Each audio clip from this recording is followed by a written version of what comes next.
আমি 10 জনের কাছে দৌড়ে যাই না, আমি একটা লোকের কাছে থাকতে চাই যে আমাকে একটু আমার পরিবারটাকে একটু আলোর রাস্তা দেখাইবো। নিল আপনাদেরকে দাঁড় করাইলো, গণভবনে নিয়ে হচ্ছে একটা এককালীন কিছু একটা দিয়ে আপনাদের খোঁজখবর আর নিল না। এমন যদি হয়ে থাকে তখনই আমরা সরকারকে আবার প্রেশার দিই।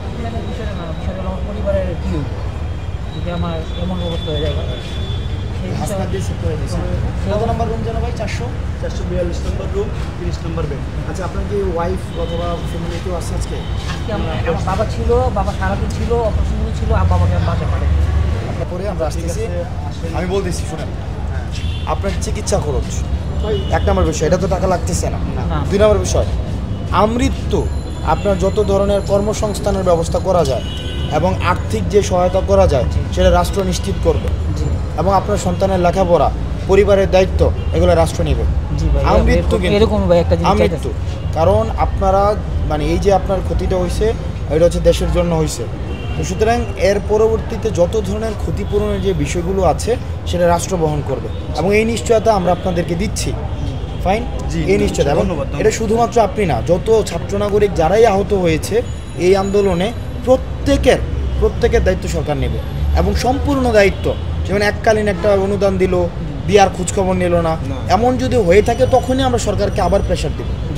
মানে সরকার যদি এই কাজটা করতে চায় যে জাস্ট এককালীন লাইনে দাঁড় করায় ছবি ফুটেজ নিল, আপনাদেরকে দাঁড় করাইলো, গণভবনে নিয়ে হচ্ছে একটা এককালীন কিছু একটা দিয়ে আপনাদের খোঁজখবর আর নিল না, এরকম যদি করতে চায় আমরাই সরকারকে তখন বাধা দিব। জি স্যার, জি ঠিক আছে, বিষয়টা বুঝছেন ভাই? আমি আমার নাম্বারটা দিয়ে গেছি, হাসনাত, আপনি আমাকে ফোন দিবেন, আপনার নাম্বারটা আমি নিয়ে গেছি। আপনার কাজ হচ্ছে কি, আপনি ওনাকে রুমে নিয়ে 442 নম্বর রুম। জি, 442 পুরুষ নম্বর ওয়ার্ড, 442 পুরুষ ওয়ার্ড। আমি যাওয়ার সময় আপনাকে একটা আবার নক দিয়ে যাবো।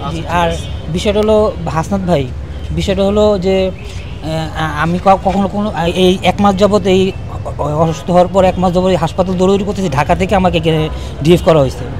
তো বিষয়টা হলো আমি কারোর সাথে কোনো কথা বলি না, আমি সর্বপ্রথম আমার ফ্যামিলির প্রায়োরিটি দিচ্ছি আমার চোখ, আগে চিকিৎসা, পরে এখন অনেকভাবে ডাইনাভাবে থেকে অনেক জায়গা থেকে ওই অনলাইনের মাধ্যমে হোয়াটসঅ্যাপ নাম্বার পাঠাইছে যে এই নাম্বারে আপনারা নক করেন, ফর্ম ফিল আপ করেন বা ইত্যাদি বিভিন্ন ধরনের কথা।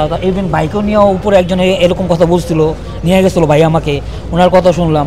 তো আমার কথা হলো কোনটা ভাই, আমি 10 জনের কাছে দৌড়ে যাই না, আমি একটা লোকের কাছে থাকতে চাই যে আমাকে একটু আমার পরিবারটাকে একটু আলোর রাস্তা দেখাইবো, আমার পরিবারটাকে একটু আলোর রাস্তা দেখাইবো।